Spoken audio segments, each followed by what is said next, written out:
নমস্কার বন্ধুরা, পূর্ণিমা ইজি কিচেনে সবাইকে স্বাগত জানাই। আমের সিজন চলে এলেই বাঙালিরা নানা রকমের আচার বানাতে শুরু করে।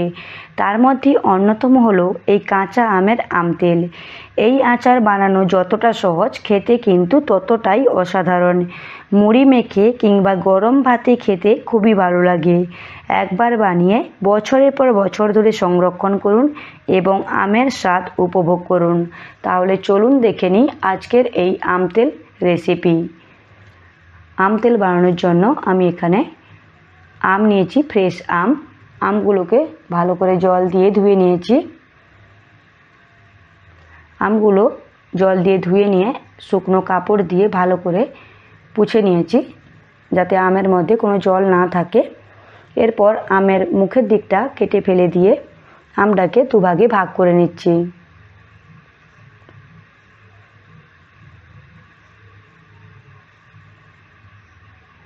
এই আমের আঁটি কিন্তু শক্ত হয়নি। আপনারা যদি শক্ত আমের আঁটিযুক্ত আম পান, সেই আম দিয়েও আপনারা কিন্তু আমতেল বানিয়ে নিতে পারেন। তো এরপর এই যে আঁটিটা ফেলে দিচ্ছি, বীজটা ছাড়িয়ে নিয়ে ফেলে দিয়ে এরপর আমগুলোকে ছোট ছোট পিস করে কেটে নিচ্ছি।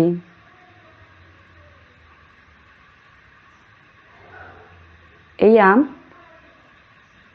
খোসা সমেত আমতেল বানাবো, খোসা ছাড়ানোর প্রয়োজন নেই। তো দেখুন, এখানে আমি সমস্ত ইকুয়াল সাইজ করে কেটে নিয়েছি।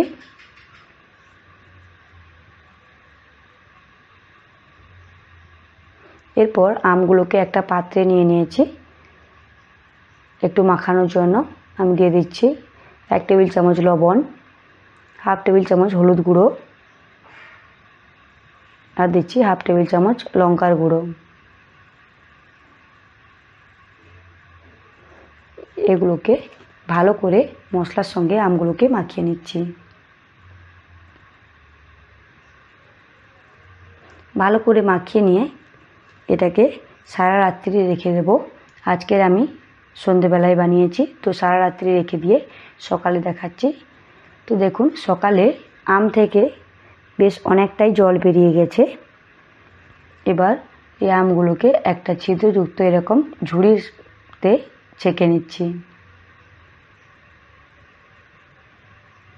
আমগুলো ছেঁকে নিয়েছি। দেখুন, আমগুলো কিন্তু অনেকটাই গলে গেছে। এবার এই আমগুলোকে আমি রোদে দিয়ে শুকিয়ে নেব। যাদের রোদ দেওয়ার অসুবিধা আছে তারা চাইলে ফ্যানের নিচেও শুকিয়ে নিতে পারেন। এভাবে একটা প্লেটে দিয়ে আমি রোদে দিয়ে শুকিয়ে নিচ্ছি। আপনাদের কাছে যদি সুতির কাপড় থাকে তাহলে সেই কাপড়ে বিছিয়েও রোদে দিয়ে শুকিয়ে নিতে পারেন। তো দেখুন, আজকের যেভাবে রোদ হয়েছে, আশা করছি এই রোদে শুকিয়ে যাবে একদিনে। দেখুন, একদিন আমগুলোকে রোদ দিয়ে এরকম শুকনো হয়ে গেছে। এবার এই আমগুলোকে একটা বাটিতে আমি নিয়ে নিচ্ছি। এরপর যে মশলা লাগছে এখানে জোয়ান, কালো জিরে, ধনে, শুকনো লঙ্কা, মেথি, মৌরি, সাদা সর্ষে লাগছে, কালো সর্ষে,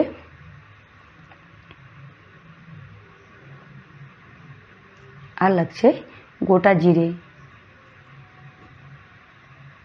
আর নিয়েছি সামান্য লঙ্কার গুঁড়ো এবং সামান্য হলুদ গুঁড়ো। আর লাগছে এখানে ভিনিগার সংরক্ষণ করার জন্য, আর দিচ্ছি বিট নুন বা ব্ল্যাক সল্ট। এরপর যে গোটা মশলাগুলো, এগুলোকে এক এক করে আমি ভেজে নিচ্ছি। শুধুমাত্র জোয়ান আর কালো জিরে বাদ দিয়ে এইভাবে এক এক করে মশলাগুলোকে ভেজে নিলে খুব সুন্দর ফ্লেভার আসে। আপনারা চাইলে একসঙ্গেও ভেজে নিতে পারেন, তবে আলাদা আলাদা ভেজে নিলে খুব ভালো হয়। কেননা সমস্ত মশলা ভাজতে সেম টাইম লাগে না, কোনোটা আগে হয়ে যায়, কোনোটা পরে হয়ে যায়। তো সমস্ত মশলা প্রায় 1 মিনিট 1.5 মিনিটের বেশি লাগবে না।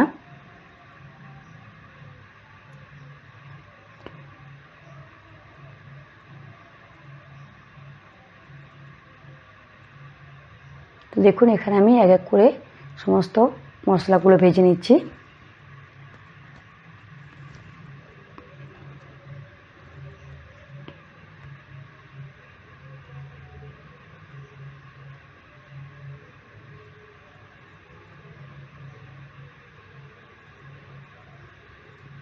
সমস্ত মশলা ভাজা হয়ে গেছে।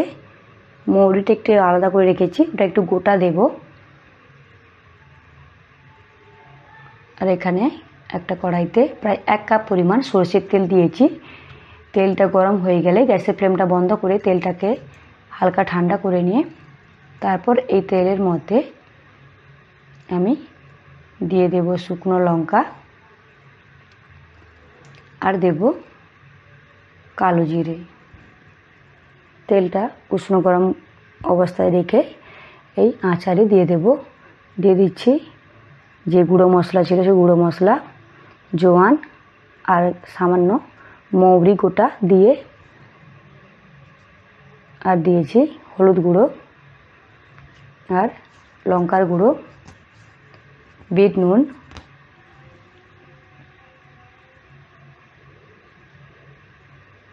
আর এবার যে তেলটা গরম করে রেখেছিলাম সেই তেলটা দিয়ে দিলাম।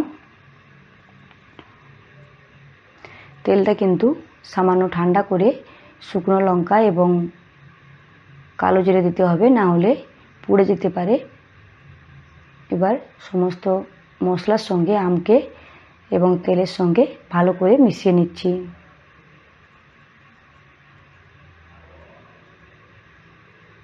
দেখুন এরপর আমি অ্যাড করছি এখানে ভিনিগার। এই ভিনিগার দিলে কিন্তু আম বছরের পর বছর ধরে খুব সুন্দরভাবে সংরক্ষণ করা যায়, নষ্ট হওয়ার কোনো সম্ভাবনা থাকে না। তো দেখুন এখানে খুব সুন্দরভাবে আমার মাখানো হয়ে গেছে। এবার এটা একটা কাঁচের বয়ামে ঢেলে দেব। দেখুন কাঁচের বয়ামটা একদম শুকনো হতে হবে, যেন একটুকু জল না থাকে। শুকনো কাপড় দিয়ে ভালো করে পুছে নিতে হবে, না হলে জল যদি এক ফোঁটা থাকে তাহলে আচারটা খারাপ হয়ে যাবে। এরপর আমি সমস্ত আম এই জারের মধ্যে ঢেলে দিচ্ছি।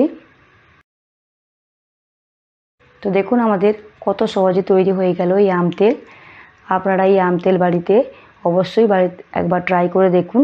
আশা করি সবাইকে খুব ভালো লাগবে খেতে, এবং এটাকে চাইলে রোদে বসিয়েও রাখতে পারেন। আজকের আমার এই রেসিপি যদি ভালো লেগে থাকে তাহলে আমার চ্যানেলটিকে লাইক, শেয়ার এবং